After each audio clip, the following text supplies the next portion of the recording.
Chers amis à la dérive dans un monde dérivant, bonjour. Si j'ai voulu prendre la parole ce matin, c'est probablement, on ne va pas se mentir, à cause d'une grande souffrance. Et en analysant cette souffrance, je me rends compte que parfois, elle n'est pas forcément, elle n'est pas tout le temps intérieure, mais bel et bien liée à un monde extérieur extrêmement difficile. Extrêmement difficile pour les natures humaines comme moi, qui ont grandi dans un environnement stable, sans bouger, avec des relations stables. Et au fur et à mesure que j'ai vu les années avancer, et du haut de mes 41 ans, j'ai aussi connu deux mondes différents. L'un sans internet jusqu'à mon adolescence, et l'arrivée d'internet et des réseaux sociaux il y a une quinzaine d'années. Et ces deux mondes, je peux les mettre en perspective parce que je les ai vécus. Et l'ensemble de ce qui faisait le sel de la vie, quand j'étais adolescent et sans internet, je l'ai vu progressivement se déliter, se dépecer, se morceler et finir par disparaître. Quels étaient donc ce qui constituait ce sel de la vie dont je parle? Il y avait les jeux avec les copains. Il y avait tout simplement déjà les copains qui restaient pendant des années. C'étaient des copains de tout le temps parce que les gens ne bougeaient pas. Les gens restaient en province, en France, dans les mêmes villes, et les familles se connaissaient, les gens savaient où ils habitaient, et les copains venaient frapper à la porte, ou j'allais frapper à la porte de mes copains quand le téléphone fixe des parents ne répondait pas et que on était obligé de se déplacer pour aller les voir. Tout prenait une dimension temporelle différente, ainsi qu'un amour du mérite d'avoir obtenu les choses différent. Tout prenait plus de temps. Ainsi, finalement, on ne s'ennuyait pas tant que ça, puisque chaque action prenait beaucoup de temps. Par exemple, se déplacer à l'autre bout de la ville en vélo pour aller voir un copain. Par exemple, les premières rencontres amoureuses difficiles à organiser pour passer la barrière des parents qui ne souhaitent pas parler à cet intrus qui vient demander la main de leur fille et qui appelle au téléphone à 20h pendant le repas familial. Bref, je ne suis pas non plus venu vous parler d'un temps,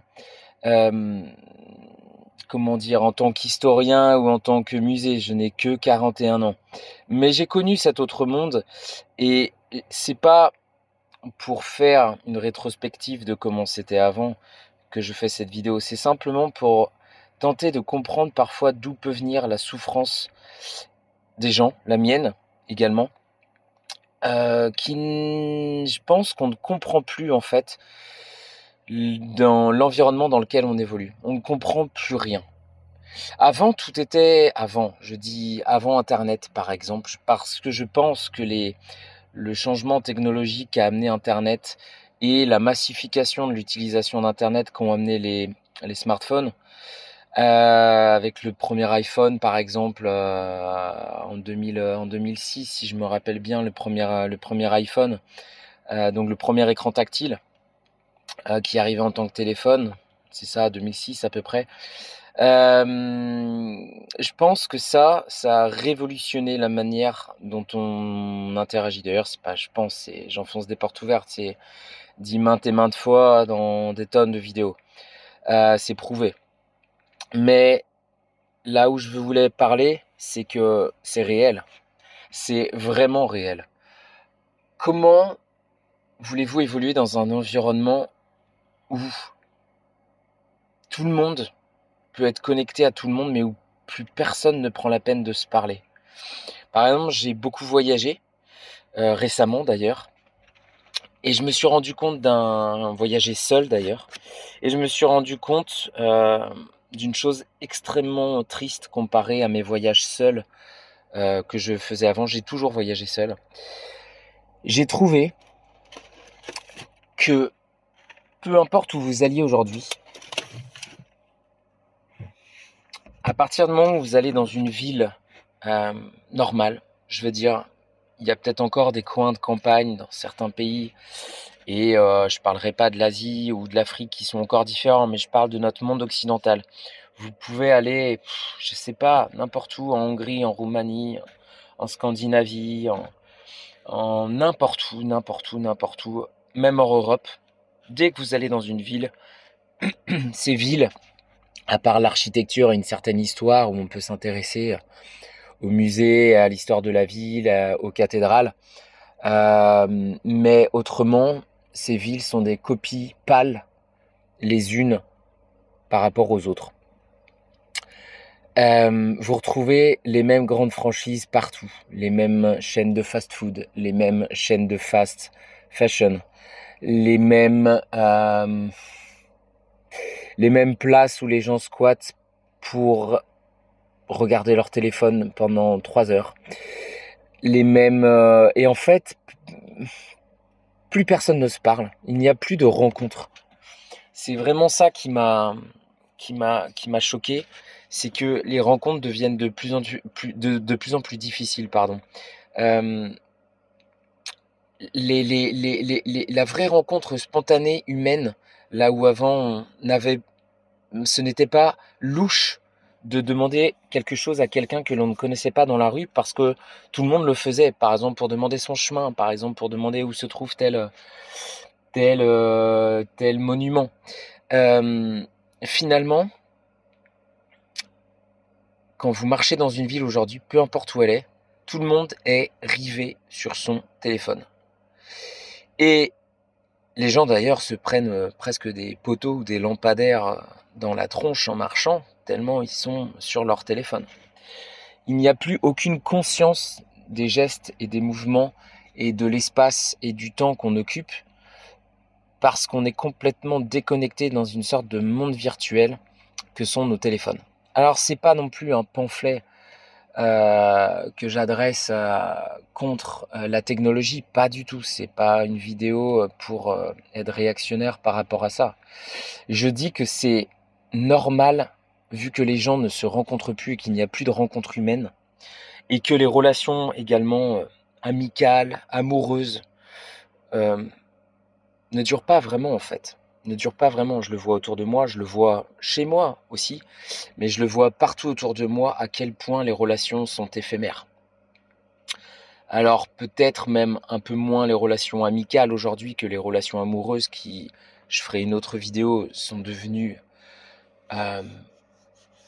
c'est même pas catastrophique, c'est inexistante. Je ne connais plus personne aujourd'hui, mais personne, hein. Et je connais du monde, beaucoup de monde. Je ne connais plus personne qui a un couple qui dure sur des années. Personne. Ce ne sont que des next. Ça ne va pas, next. Et l'impossibilité des rencontres amoureuses, encore plus que des rencontres humaines au sens global, c'est aussi un problème. Et j'en ferai une autre vidéo. Mais ça participe en fait au fait que on a l'impression et on souffre d'évoluer dans un monde qu'on ne comprend plus et qui n'a plus aucun fondement, aucune assise, dans lequel on n'a plus de projet en fait. Et YouTube, par exemple, ou TikTok, bon, TikTok c'est encore autre chose, mais en tout cas les réseaux sociaux sont bourrés de contenu, c'est vrai, masculiniste, même MGTOW. Je vous laisse aller voir ce que c'est, MGTOW.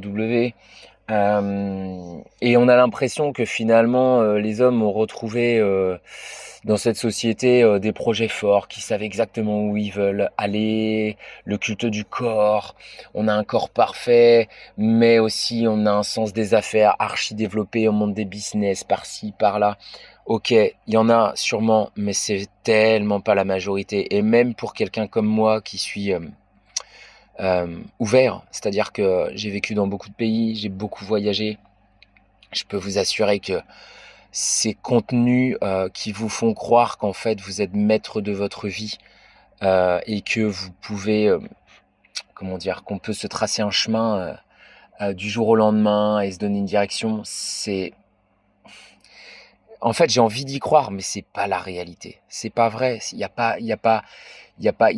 a quelques personnes, certes, qui ont peut-être, je sais pas, on pourrait analyser pourquoi certaines trajectoires de vie marchent et d'autres pas. Il y a toujours une histoire de bonnes idées, bons moments, de chance, de rencontre aussi à un moment donné, d'énergie, de caractère. On n'est pas tous égaux par rapport à ça. Alors, moi, je suis complètement partisan du fait qu'on soit maître de sa vie. Mais ce que je veux dire, c'est qu'aujourd'hui, on peut être maître de sa vie sans savoir quoi faire. En fait, c'est pas le problème qu'il y a des gens qui réussissent et qui ont peut-être une aura et une chance et réussissent à monter des choses à un moment donné qui fonctionnent et font des discours et sont super musclés, sont super grands et ont toutes les filles qu'ils veulent et tout marche et ont de l'argent et ont monté 20 000 business. Ok, il y en a. Il y en a, ça existe et on peut. Je dis pas le contraire, mais je dis qu'aujourd'hui, ce que je constate, c'est que beaucoup de gens ne savent même pas ce qu'ils veulent parce que on n'a plus de direction. Tout s'est délité au fur et à mesure de ces dernières années et va probablement continuer. Ne serait-ce que notre pays, ne serait-ce que la France. La France est devenue un des pires pays pour avoir vécu dans pas mal de pays. C'est devenu un des pires pays euh, et pourtant paradoxalement c'est un des plus beaux et on était un des plus grands. On était encore septième puissance mondiale il y a quelques décennies. Aujourd'hui, ce n'est plus qu'insécurité, ce n'est plus que misère économique, ce n'est plus que rouleau compresseur et état obèse fiscal qui se serre dans les poches des gens, c'est-à-dire qu'on est limité à une tranche. En fait, aujourd'hui en France, c'est pas compliqué au niveau économique, on est limité à une tranche entre le SMIC et, allez, pour exagérer, allez, 3 000, 4 000 € net. Ce qui est bien, hein. Mais au-delà, vous faites, si vous êtes dans les règles, hein, pour les gens qui respectent les règles, vous êtes écrasé par le rouleau compresseur fiscal qui vous empêchera de toute façon d'aller tellement plus haut en tant que salaire. Donc réellement de s'enrichir et de construire de vrais projets avec des investissements et de commencer à croire dans des choses. Et en dessous le SMIC, vous êtes aux aides sociales, mais du coup vous êtes inexistant puisque vous ne pouvez rien faire avec cet argent. Vous... Alors il n'y a pas beaucoup de pays qui donnent ces aides sociales-là, hein. C'est déjà bien et pas bien. Ce serait aussi une autre question en fait d'avoir des aides sociales. Mais en tout cas, en dessous du SMIC, vous pouvez rien faire. Donc vous contenter de vivre jour après jour et vous pouvez vivre, hein. Vous pouvez vivoter, mais vous pouvez rien faire en fait de grand. Vous pouvez pas vraiment partir en voyage, vous pouvez rien faire. Et en fait, dans cette tranche entre 1005 et le SMIC, ça doit être 1005 et allez, 3500, 4000 € net pour les meilleurs en tant que salarié. Parce qu'encore une fois, au-delà, les impôts sont tellement grands que ça sert plus à rien d'avoir plus de salaire. De toute façon, vous l'aurez pas, ce sera des tranches à 40%. Et ben, ouais, mais pour avoir ce salaire-là, mettons 3005 net, hein, net. Alors net imposable après le brut et net après impôt sur le revenu qu'on vous met sur le net imposable. Donc en fait, il y a deux steps en France d'imposition qui vous matraquent la gueule que n'ont pas les autres pays. Et donc on est prélevé à la source sur déjà le net qu'on devrait avoir. Et ce net prélevé à la source peut être gigantesque quand vous commencez à gagner plus de 3000 €. Et donc pour ça, vous travaillez énormément en général. Vous faites souvent un master SP burn-out et vous en relevez pas, vous explosez au bout des 5 ans parce que c'est ingérable le monde corporate aujourd'hui pour gagner ces salaires-là.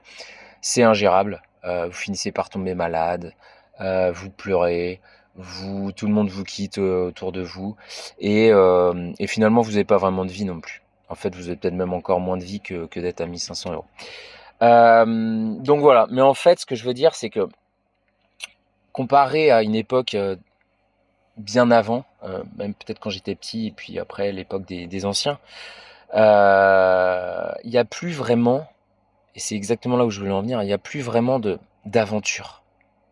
Il n'y a plus vraiment de... on nous fait croire que tout est possible, mais en fait rien n'est possible. Tout est quadrillé, tout est contrôlé, tout est informatisé, tout est rentré dans des datas, tout est rentré dans des cases, et vous devez rentrer dans une case. Même si vous voulez pas rentrer dans une case, vous rentrez dans la case de celui qui veut pas rentrer dans une case. Et en fait, cet étau, ce nivellement moyen de la population par le traquage, le traçage et le quadrillage systématique des gens et des actions. Et ça va être de pire en pire, hein, de toute façon, avec l'IA et les datas qui ne font qu'exploser depuis une vingtaine d'années. Tout ça fait qu'en fait, il n'y a plus vraiment d'aventure possible. Moi, je me rappelle d'un gars un jour que j'avais rencontré dans un pays lointain, très lointain pour le coup, un Français, mais qui vivait depuis 45 ou 50 ans dans un autre pays. Il avait 87 ans. Et enfin, à l'époque où j'y étais, donc je ne sais même pas s'il est encore de ce monde en fait. Et il m'expliquait son arrivée dans le pays 50 ans auparavant en fait. Et ce gars, arrivé de nulle part, a créé un empire. A créé un empire. Il n'avait rien d'informatisé, il a créé un empire de construction. Alors voilà, moi je connais pas sa vie, on peut le traiter de colonialiste, archi-capitaliste, ouais peut-être. En attendant, le gars, il a commencé à s'acheter des terrains, des portions d'îles, à taper du caillou toute la journée au début, à travailler 20 heures par jour pour son truc. Et puis ça a commencé à marcher. Il a commencé à s'acheter des bateaux sur une île lointaine, hein, pour transporter des matériaux, pour transporter, parce qu'il pouvait plus le transporter avec son sac à dos, on va dire. Donc il commence à s'acheter un bateau, puis deux bateaux, puis il prend 2 ou 3 personnes parce qu'il peut plus faire tout seul. Puis il s'achète d'autres bateaux, puis il s'achète un complexe. Enfin non, pardon, il s'achète pas un complexe, il construit un complexe. Il fait une opération fois 1000 qui revend à des étrangers. Il s'achète un hélicoptère. Il va dans d'autres pays chercher des matériaux avec son hélicoptère. Il s'achète un deuxième hélicoptère. Il s'achète un jet privé. Je vous mens pas, hein, c'est tout ce que je dis, c'est véridique. Il s'achète un jet privé à un moment pour pouvoir voyager plus rapidement dans les pays où il veut aller chercher ses matériaux. Bref, ce gars-là est parti de zéro en arrivant dans une île. Mais zéro, hein. Il m'a raconté, s'il n'y avait pas d'aide familiale, il est arrivé en dormant dans la rue avec les maladies et les chiens. Et il s'est construit un empire. Et des exemples comme ça, je pense, dans les années avant 2000, il y en a pas mal. Aujourd'hui, je sais pas, on me dira sûrement que c'est possible, hein. Mais en fait, si vous faites ça, vous allez avoir, je sais pas, si vous êtes français, l'État français qui va venir mettre vos nez dans les comptes avec, vous allez être retracé numériquement votre IP, savoir que vous habitez là. En fait, vous devez des comptes à l'État français. Alors, vous pouvez clore l'État français. Là, je dis n'importe quoi, hein. Mais on sent, ou c'est peut-être que moi, hein, mais on sent qu'on ne peut plus, il n'y a plus ce rêve de pouvoir partir de zéro et de créer quelque chose de grand dans lequel vous croyez. On sent que soit on crée une boîte en France et de toute façon vous allez finir par donner ces 55 à 60% hein, du chiffre d'affaires que selon ce que vous gagnez, que vous remettez à l'État français. Avec, c'est-à-dire quand vous créez votre boîte en France, votre patron n'existe plus, certes c'est vous, mais en fait ça devient l'État et puis vos clients dans un contexte économique extrêmement tendu dans nos mondes occidentaux, avec une compétition acharnée. Et voilà, en fait, c'est 55 à 60% de vos revenus qui partent avec d'énormes problèmes. Ou alors, bah, vous êtes salarié, et puis vous, de toute façon, en étant salarié, ce sera toujours la même chose, hein, on comprend pas vraiment, comment dire, on n'est pas vraiment acteur de sa vie en étant salarié. On peut l'être à côté. Reste à trouver les objectifs de vie à côté qui donnent un sens à la vie. Mais en tout cas, on ne peut pas vraiment s'épanouir dans son travail en étant salarié. Moi, je suis persuadé, pour avoir été salarié des années, des années, des années, des années, pour avoir été un employé de bureau euh, une pauvre merde en fait, hein. Un numéro de sécu et un numéro dans l'entreprise est complètement remplaçable. Je pense pas qu'on puisse s'épanouir en étant un salarié, même au placé. En fait, c'est pas votre projet, vous n'avez pas construit le truc, vous n'avez pas construit l'idée ni le concept, vous y croyez forcément moins que les gens que les gens qui l'ont fait. Et du coup, c'est une idée qui vous dépasse pour laquelle vous êtes obligé de troquer votre temps contre de l'argent qui tombe une fois par mois, à la fin du mois, en France en tout cas. Et ça peut pas rendre heureux sur le plan construction de sa vie. Moi j'y crois pas. Je cherche encore un salarié. À partir du moment où on n'a pas créé quelque chose, je cherche encore un salarié, même au placé, même des gens qui font partie du CODIR ou je sais pas quoi, n'importe où. Je cherche encore un salarié qui me dira je suis complètement épanoui dans mon travail. Moi, j'en ai jamais trouvé. Quand vous creusez avec les gens, parce qu'évidemment, on fait tous bonne figure, hein, on a tous l'impression d'être hyper motivés parce qu'on n'a pas le choix. Mais quand on creuse et qu'on creuse les relations justement avec les gens, il n'y en a pas un, j'en ai pas connu un qui croyait au projet et qui, comment dire, on peut à la limite aimer à peu près son travail, mais j'en connais pas un que ça épanouit d'être employé. C'est-à-dire épanoui au sens, j'ai créé quelque chose, ça marche, il y a des galères, je les combats, mais je sais pourquoi je les combats parce que c'est mon idée. Non, je pense pas qu'on puisse se construire en étant employé. Bref. Et en fait, aujourd'hui, ce que je voulais dire, c'est que, alors c'est un peu négatif, mais au bout d'un moment, je sais pas, faut sortir les choses aussi. Ça sert à quoi d'être positif parce qu'il faut être positif et dire des choses optimistes si on n'y croit pas. Moi, je trouve que les rencontres hommes-femmes, et ce sera l'objet d'une autre vidéo, sont devenues très, très, très, très, mais alors très difficiles. Et finalement, c'est quand même quelque chose qui fait partie de nos fondements, en fait. Les rencontres hommes-femmes. Comment vous voulez être complètement épanoui en tant que modèle de vie incarné dans un corps humain, homme ou femme? On est programmé pour rencontrer le sexe opposé, en fait. On est programmé pour être toujours attiré par le fait de rencontrer une femme quand on est un homme ou un homme quand on est une femme. Je passe toutes les exceptions aujourd'hui et tout ça, c'est pas le sujet en fait. Mais fondamentalement, pour la majorité des gens, on peut pas vraiment lutter contre ça. On peut se dire pendant un temps, ouais, je fais une pause, j'en ai marre des relations, j'en ai pas besoin. Ouais, on peut tous dire, mais, mais on sera toujours, ça nous trottera toujours dans la tête. Je veux dire, de croire au fait qu'un jour, enfin, en tout cas, d'avoir des relations, d'être avec quelqu'un, c'est quand même, ça fait partie de nous-mêmes en fait. Et aujourd'hui, les rencontres du sexe opposé sont devenues très compliquées. Rencontrer une femme pour un homme, bon, je pense que c'est mission impossible en France aujourd'hui. Et puis une femme, elle peut rencontrer à peu près qui elle veut, mais est-ce que ça leur convient aussi dans ce monde-là? Il y a un paquet de tocards aussi aujourd'hui qui comprennent plus rien, dont les discussions sont plus vraiment forcément constructives et qu'est-ce que ça leur... Donc voilà, les femmes ont le choix, c'est sûr, mais est-ce que ça les rend heureuses pour autant? Je suis pas sûr.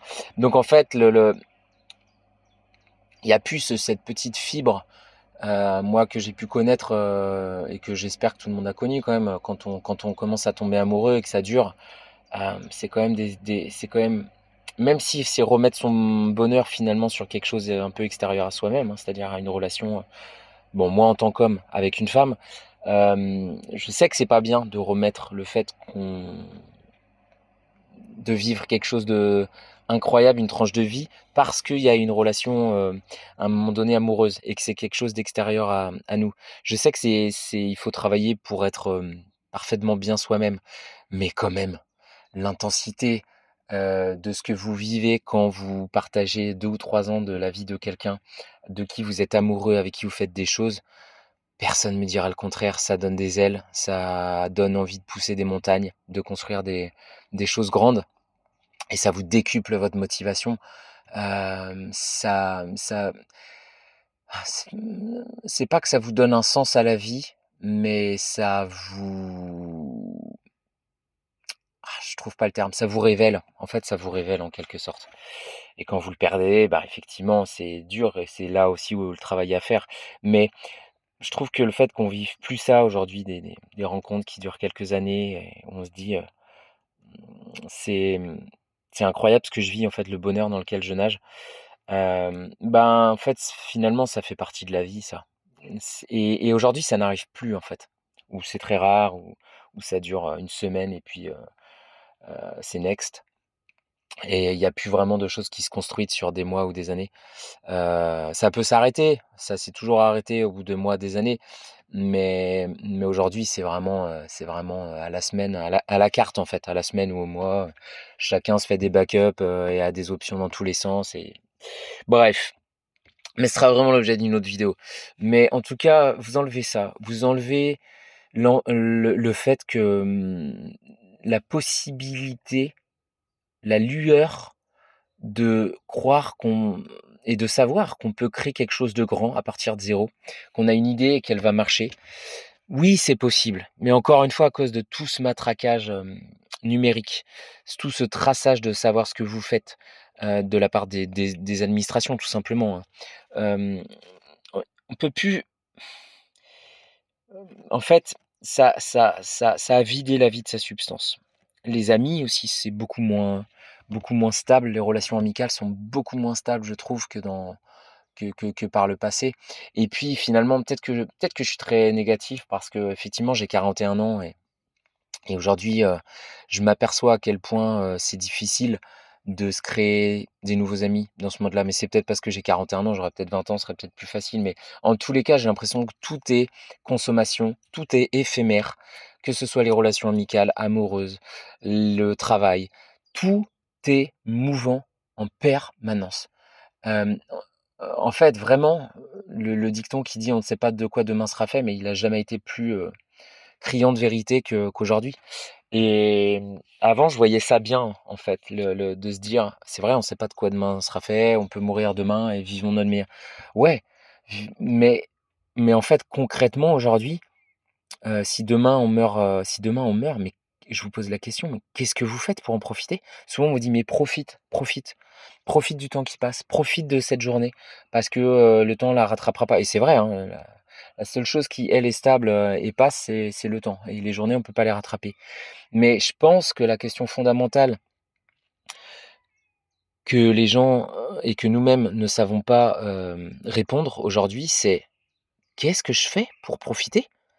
Même si demain je gagnais au loto un alors moi je cours après l'argent, j'en ai franchement pas, j'annonce, mais si demain je gagnais au loto, j'avais 1 million ou même 10 millions ou au loto d'ailleurs, c'est souvent plus, c'est des sommes hallucinantes, genre, 337 millions. Mais qu'est-ce que j'en fais pour en profiter? Qu'est-ce que je fais? OK, je vais OK, à la limite, on se fait quelques rêves de gosse pendant quelques mois, mais est-ce que ça rend heureux? Ce qui rend heureux, c'est la transformation intérieure, les projets de vie, les choses qu'on construit, finalement avec les autres sur le long terme, des aventures. S'acheter une voiture, s'acheter une maison, s'acheter machin, une villa, ça c'est prouvé, ça n'a jamais rendu heureux personne. En soi, c'est qu'est-ce qu'on en fait? S'il y a des gens qu'on ramène dans cette villa ou dans ça, j'en sais rien, qu'on crée une famille peut-être, mais acheter des objets, ça n'a jamais rendu heureux. C'est enfin, je sais pas s'il y a encore des gens qui croient que consommer des produits, et aller acheter le samedi après-midi, ça rend heureux. Hem, c'est pas ça qui rend heureux. Ce qui rend heureux, c'est un travail intérieur, c'est une évolution et c'est aussi finalement, les relations aux autres. Peu importe comment elles sont d'ailleurs. La seule chose dont on se souvient, c'est les relations aux autres. Donc je pense que la vraie question aujourd'hui, et moi je l'ai souvent entendu, c'est: «Profite». Mais en faisant quoi? En faisant quoi? Oui, on a tous des hobbies, on a tous des activités qu'on aime, mais concrètement, qu'est-ce qu'on crée? Quel cadre nous laisse la société d'aujourd'hui de liberté? Parce qu'on nous fait croire qu'on est libre, mais on n'a jamais été aussi peu libre de faire des choses qu'aujourd'hui. Avant, ouais, sans numérisation, sans smartphone, ouais, il y avait une vraie liberté, ouais. Vous étiez, je sais pas, dehors, dans une rue avec des potes. Personne savait ce que vous faisiez si vous vouliez, je sais pas, vous isoler. Personne comment dire? Aujourd'hui, on a l'impression d'être regardé de tous les côtés, d'être épié, par les caméras de vidéosurveillance, par, les populations, par les smartphones, c'est-à-dire les gens qui vous prennent en photo, si vous explosez d'un coup, à juste titre, tout le monde prend la scène en photo. Enfin, je sais rien, moi ça m'est jamais arrivé, mais c'est des exemples, c'est cette sensation qu'en fait, aujourd'hui, il y a plus de spontanéité, en fait. Tout est regardé, tout est ceinturé, bretelé, en fait. Tout est et en fait, ça, je pense que ça enlève le fait la spontanéité, le fait d'avoir envie de créer des choses. Et donc encore une fois, hem, qu'est-ce qu'on fait? C'est quoi le projet? Une entreprise créer une entreprise aujourd'hui, il y a jamais eu autant de fermetures de PME et un matraquage fiscal, sur les entrepreneurs. Est-ce que ça vaut le coup? Est-ce que ça vous tue pas l'envie d'en créer une, en fait? Je veux dire, si c'est pour refiler 60 du pognon à l'État et avoir, une autoroute d'emmerde, de plus en plus qu'on n'a jamais eu par avant, moi ça m'intéresse pas.